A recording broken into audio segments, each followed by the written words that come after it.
Hi, I'm Katie. I'm one of the co-founders of Enough, along with Tom Allchurch.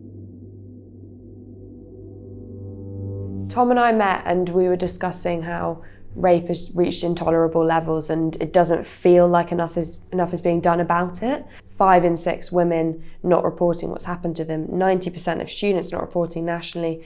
We're in a situation where we have a pervasive level of rape, but it's completely hidden. If we could create a form of reporting that works for survivors and helps them create that deterrent to be able to stop this happening to other people, then actually we would be able to reveal the scale of the problem, we would be able to put society on the side of survivors, and we would be able to prevent this happening to people in the first place. We started off by speaking to survivors and asked them what they wanted. We will continue to do that the whole way through in growing Enough and reaching different places. It's not that survivors don't want to report at all, it's just that the current systems don't give all of them what they need, and more often than not can be more damaging than good.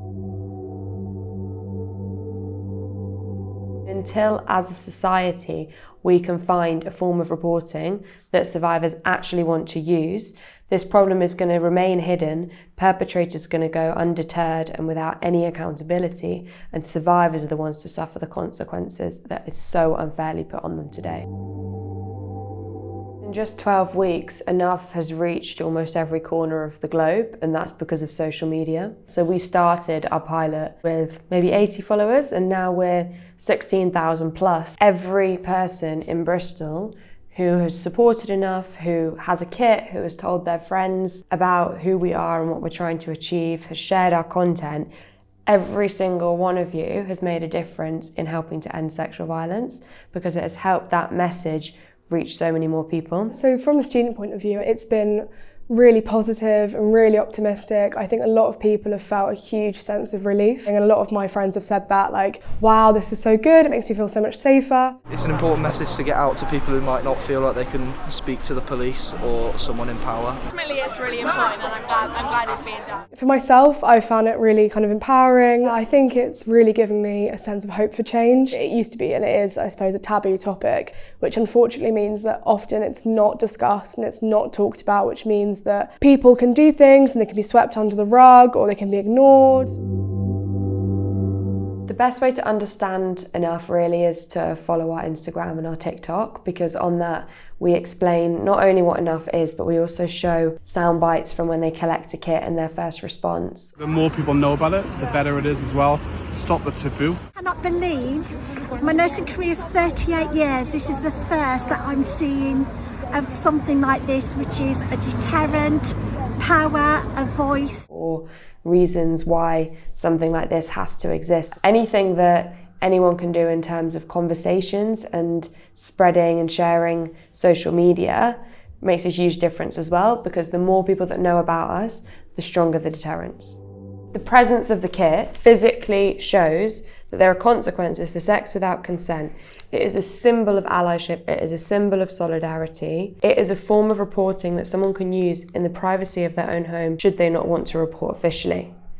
The way that we create deterrence is that every single time someone reports, whether it is with a DNA kit or writing what happened separately, an anonymous excerpt of it is posted on social media. That tells people that survivors have a voice, survivors are speaking up, and that a shame should lie on perpetrators, not them, for what has happened. Other ways we create deterrence is by having a sustained presence and making this problem visible. At the moment, it is hidden, conveniently out of sight, out of mind, and that means it is not experienced as a reality for society, and society doesn't have to do anything about it. In Bristol, we have given out 7,000 kits to students, and every single one of those has them for their friends, their flatmates. There's such a strong sex culture at university, but actually creating a consent culture as well is something that this kit can start to do. If you do need to use it, then it is an alternative for people who do not want to report officially. 83% of women nationally and 90% of students At the moment, because they're not reporting officially, they actually don't have an option available to them, and that's what we're trying to change. With this kit, should you ever use it, you take the DNA swab out of the packet. It looks like this. You use that according to the instructions that we've written, which adhere to the National Forensic Guidelines. You put it back into the packet that it came from. This is the envelope. You seal it, send it off in a post box, completely free, and within 48 hours you have confirmation of someone else in or on your body. It is anonymous. The aim is not to name anyone. It's not connected to criminal justice. It is absolutely yours and no one else's, and only you will decide if anything further is done with it. Along with it, you write a timestamp testimony, and half of it is frozen untested, and that is because we know that of people who do decide to go to the police, most decide to go to the police at least a week after it's happened, so the forensic window is closed anyway. So this gives you the possibility of having something which is relevant to your case, the frozen DNA from when it happened, and you can pass over all of that to the police should you wish to report in that way. We cannot say to survivors that the only way that they can seek justice and the only way that they can help prevent this happening to other people is through criminal justice, when we know that it helps so few people today. And so that is why we have created this kit, is to create social deterrence. There's not enough of it already, and there's a gap, and somebody needs to step in to create something for other people, for support. Enough is allowing people to get those bits of support, whether or not they're recovery videos that are online, the community that you get, and also the self-validation you get from knowing that that thing happened to you, and that you didn't imagine it, you weren't wrong, you were raped and someone did, abuse you. The point of the DNA kit is to validate someone, to give them agency, to give them control, retain their sense of power, which has been taken away from them during sexual violence. Everything that we are doing at Enough is encouraging society to confront the reality of rape and urging society to do something about it. So we wear orange because that is bright, that is feisty, that is optimistic. We stand outside pubs and bars and we give orange wristbands and leaflets and kits to raise awareness and start conversations about what we're doing. We do things like set up a big orange paddling pool outside the student union so that we are a known presence among students. What we have understood from just 12 weeks in Bristol is how much of a need there is for Enough in every city in the UK and across the world. Over 250 reports currently have come in, and that's a rate of about 1,000 reports a year at Bristol alone. And so if we compare that to the number of people who felt comfortable coming forwards and reporting to the universities, which was less than 5, that is phenomenal in and of itself. Judging from when we first started talking about it to now, the amount of times people will be like, oh yeah, I've seen you guys around, or they'll say to their friends, oh, that's the rape kit people. It's really, really great. It's definitely become like a symbol amongst a lot of the students. So many people feel like they don't have a voice or anywhere to turn to. I've had enough. Enough's enough. Being an Enough ambassador allows me to help, I hope, a lot of people, and to speak and talk about rape and sexual assault and to raise awareness throughout Bristol. The presence of ambassadors on campus is such a strong signal in and of itself. The orange gang that we kind of are and go around during the day, at night, it's reassuring for people because it's quite a loud statement of addressing and doing something about sexual violence. It is such a big talking point. You'll hear people mentioning it on the streets and you're walking to and from lectures. I think it also has been really important for myself because I've been able to kind of work through things that happened to me previously, where unfortunately I wasn't able to kind of formally report anything or do anything about it because I was travelling and I was away from home. And I think if something like this existed, it would have given me more options and more choice. So I'd like to make sure that people now have this option and this choice and don't feel that level of inertia that I felt.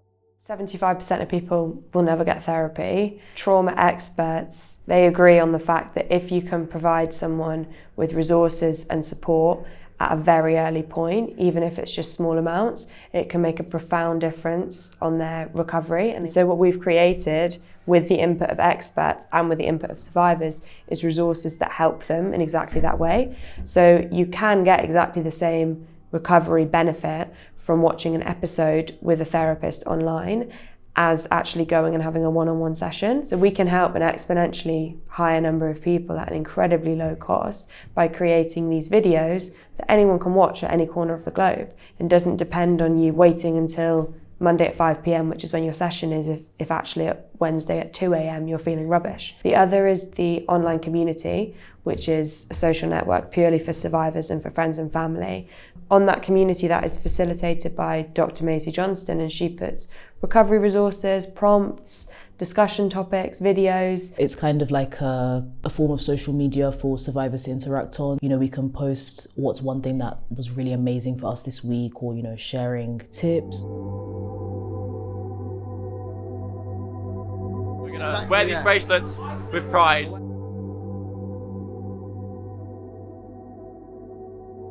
I've had a few highlights. The first one is when we actually did our first morning of launching outside the Student Union in University of Bristol, because it was a very long and hard 2 years to get to that point. It meant so much to actually see the thing that we felt would create such an impact actually physically present. It was really, really great to see so many University of Bristol students, so many people who just kind of seen all the advertising outside. I think the feeling that came after was just so unmatched, and hearing everybody else's experience and just feeling that solidarity in the room, it was so powerful.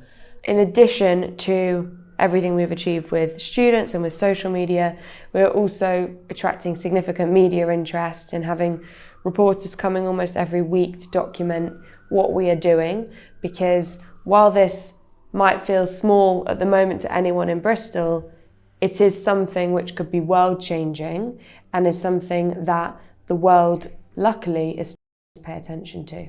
I expected that the biggest challenge was going to be the topic, because obviously the topic is very, very heavy, but the biggest challenge by far has been the nervousness and resistance from institutions that we expected to embrace what we're doing. Change is always difficult, and change is always met with confrontation and combative perspectives, but it has really, really surprised me how, with something as needed as this, in a problem that is in such a dire situation as this, we've experienced groups or institutions not wanting to get involved instead of wanting to support us and helping improve it, because we have found something that is helping people, will continue to help people, and it will help even more people if those institutions can find a way to be on our side. Nothing worth doing is easy, which I think is something that Katie used to say a lot. But I think seeing how enough is now has been so incredible, and it feels so rewarding to know that